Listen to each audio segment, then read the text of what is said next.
What's going on, with boy Ray the Great or Ray the Goat official boat? Yes, sir. That's today's video. Season 2 of Modern Warfare has dropped today on the 11th, and today I want to give you guys an updated best settings video, so you guys have a nice updated video. Start off season 2 right. You probably don't have a tactical nuke. I want to help you guys get a tactical nuke, let you guys know what I run, what best helps me, and hopefully my settings can help you guys out as well. Maybe you just bought the game for season 2, you know what I'm saying? Maybe you just bought the game, you don't know the best settings and stuff like that. So I'm here to give you guys the best settings to help you guys out in your gameplay. All right, so without further ado, we're going ahead and jump into the video. Before we do that, make sure you guys drop a like on the video, early like, subscribe if you are brand new to the channel, turn on post notifications. Let's get it.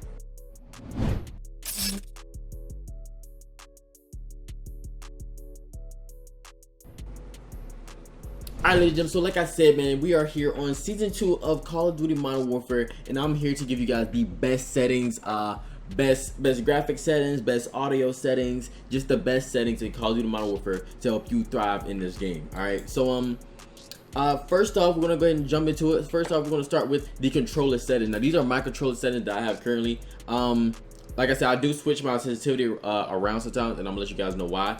But first, you have the button layout, which is tactical flip. If you guys don't know what tactical flip is basically, it switches your right analog stick from melee to crouch, I believe, and then switches your circle to melee. If you're on PlayStation, if you're on Xbox, there's your right analog stick to the crouch, or like drop shot or prone, things like that, and then switch your B button to melee. That's what it does.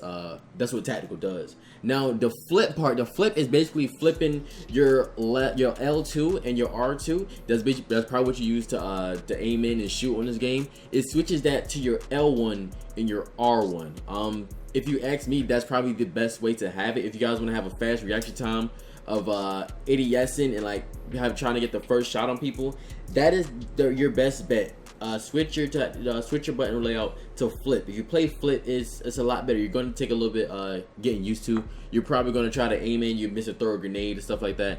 That's probably what's gonna happen. But it's really easy to get used to. That's what I would recommend 100%. And if you guys don't know how to switch that to flip, just press square.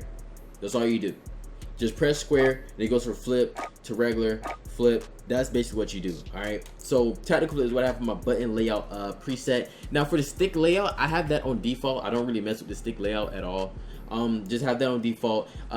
Invert vertical look. If you're used to that, if you play like that, by all means enable it. But I don't do that, bucko. I don't know about that. You know what I'm saying? I don't really do that.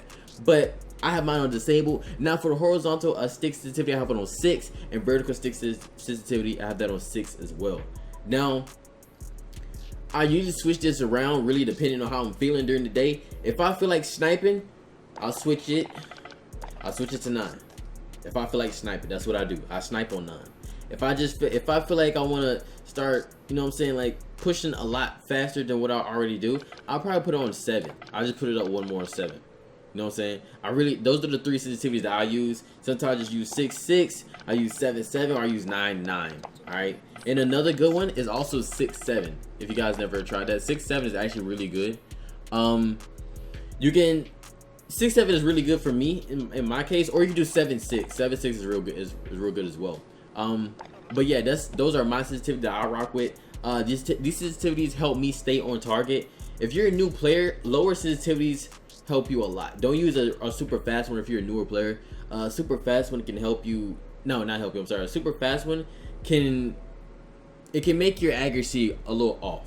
You know what I mean? You want to have the best accuracy on the game to take out enemies a lot faster, things like that. So using a lower sensitivity really helps out a lot. That's what keeps my accuracy so good. All right. Also, another way to keep your boy accuracy so good is if you use code Ray the Great on some Control Freaks. You dig what I'm saying? Control Freaks are really good, great company. You know what I'm saying? Like I said, use code Ray the Great at checkout if you want a discount for Control Freaks. A lot of people use Control Freaks, use it for Fortnite, 2K. They got some for racing games, Call of Duty. Like I said, man, Control Freaks really do help, bro. It's these little extended thumbstick that you put on your thumbstick. They got stuff for Xbox, PlayStation, Nintendo Switch, I believe. But yeah, 100%. If you guys want to go ahead and capture Control Freaks, use code Ray the Great. Alright, do that. Alright. Now, Onto the ADS sensitivity multiplier for the low zoom, I have it on default. That's the default is 1, and I have that on the high zoom as well as 1. I do not touch that. I haven't touched that at all throughout the whole game, and I don't think I'm gonna touch it. All right. So like I said, don't touch it. I mean, if you want to, definitely be my guest. You can go in a private match, test it out a little bit, but I just honestly never had a use for it, so I just kept it like that. You know what I mean? But anyway, for my aim response curve type, I have it on dynamic. Dynamic gives me a lot, like a better, smoother feel when I'm ADSing on the map or whatever, whenever I'm like aimed in.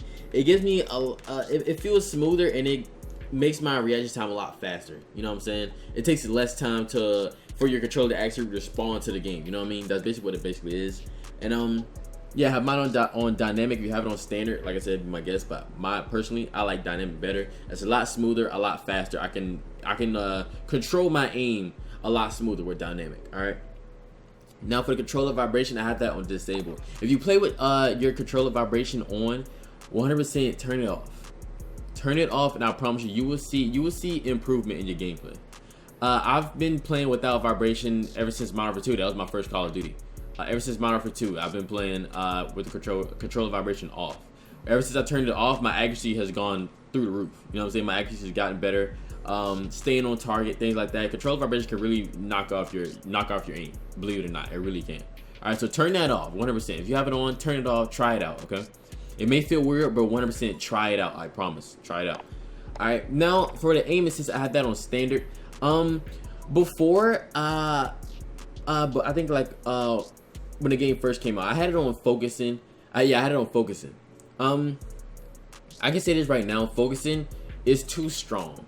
You know what I'm saying? It's too strong. Somebody could be running across your screen. I'm sorry. Somebody could be running across the map, and you can't stay on target because it's so strong that if you try to get a double kill with somebody's behind him, and he runs like in front of him, it's gonna lock onto the guy in front of him, and it's gonna be super hard to lock onto the guy that's behind him. That's basically what that does. It's gonna be really hard. So keep that on standard. I don't really mess with that. You can try precision. I never tried precision, but I have mine on standard 100%. So you can. I'm gonna give precision a try. I'm gonna put that on right now, and I'm gonna give it a try in my next gameplay. So anyway, for the weapon mount activation, I have that on ADS melee. That is the best option for the weapon mount activation. 100%. If you have the double tap ADS, you could. I'm not gonna say do that. And if you do the regular ADS, every time you aim down sights at somebody that could be like down the lane or whatever, every time you ADS, it's gonna mount on a random wall. That could mess you up in a mid gunfight. You know what I mean? You don't want to get mounted on a random wall in the middle of a gunfight. So just keep it on ADS plus melee. Basically, what you do is you hold the ADS button. Oh crap! Sorry, no, don't do that. Oh crap! You hold the ADS button, and then you press your melee button. Okay, that's basically what that means. All right. Now for the weapon mount movement exit, I just have that on enabled. All you have to do is just move, and it gets you out of the mount. That's basically what that means. ADS behavior, hold. Equipment behavior, hold. Use reload behavior, tap to reload. Depleted ammo switch enabled. That basically means that whenever you run out of ammo in your primary weapon, it's gonna automatically switch to your secondary weapon, so you can be ready for a gunfight. You know what I mean? That's basically what that means. Slide behavior, I have that on hold. Auto move forward. That's basically like auto run. That's basically what it is. Like automatic sprint. That's basically what that is. I have that off. I don't want to be running everywhere because I like to ADS around corners sometimes. You know what I mean? So I just play with it off. That's what I do. Vehicle camera recenter, I have that enabled. Okay. Now on to the general settings. Now all this stuff is really based on you, but I can tell you now, put your film grain all the way to 0. It's gonna make your game look a lot better. You can see people a lot clearer. Put your film grain all the way to 0. Okay. Your brightness, you can put that however you want. It really depends on your monitor, your TV, or anything like that. That depends on you. Subtitles, you can have that on. I have mine off. If you have it on, it's a lot easier. If you don't have like a good headset or anything, you can read the call outs at the bottom. That's basically what that is. And colorblind, that's up to you. These are really crucial. These are really crucial. World motion blur and weapon motion blur, have that disabled. It's gonna feel a lot smoother. The motion blur just makes it more realistic, but it's gonna knock off your gameplay. I promise. Turn off your motion blur and turn off your weapon blur. Okay, it's gonna throw your gameplay off. It looks really nice. It looks realistic and everything like that. But 100% turn it off if you're trying to go for some good gameplay. If you're trying to get better at the game, turn it off. All right, just turn it off. All right, and The rest of the stuff is up to you. Now we're gonna go to the audio settings. Now, a lot of people do ask me what my audio settings is. These are my audio settings right here. I have my music volume all the way down to 5. I don't really care about the music too much in the menu. And also the audio mix, I have mine on boost low. Basically what boost low is, it boosts all of the low frequencies in the game, like all the low sounds like footsteps, reloading sounds. It boosts all those sounds so you can hear those better. All right. For the master volume, I have that on 100. Dialogue 40, effects 100. Effects, keep that on 100 because that's basically the footsteps and stuff like that, score streaks, things like that. Okay, Juggernaut music, that's really up to you. I have the hit marker sound on classic, voice chat enabled, overnight recording threshold 3.16. all that is really up to you.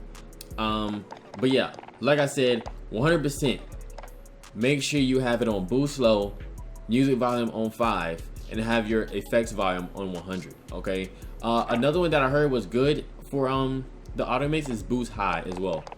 Boost high. All right, so 100% use either boost high or boost low. I run with boost low. Boost low is really good for me. All right, and if you guys don't have a really good headset, if you guys are looking for like maybe an affordable headset, I would recommend some Astro A10s. I've been running Astro A10s for years, and they've been holding me up really good. I just recently bought these Astro A40s, just specifically for Modern Warfare. You know what I mean? I just upgraded. These are Astro A40. They come with a mix amp. These are extremely good. Yeah, they are wonderful, bro. I can hear everything. They're really loud. They're really good. Extremely good. But yeah, I recommend some Astro A10s or some Turtle Beaches. Turtle Beaches are really good as well. Like I said, if you're looking for a budget price, like maybe around $50-$60, things like that. You know what I mean?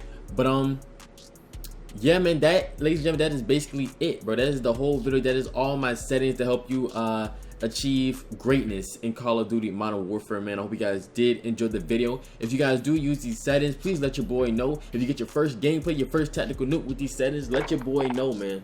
I love to hear stuff like that. All right, but anyway, hope you guys did enjoy the video. Make sure you guys drop a like, comment, and subscribe if you are brand new to the channel. Turn those post notifications so you never miss a video. Stay blessed, stay great. It's your boy, the Great, and I'll see you in this video, man. Stay easy.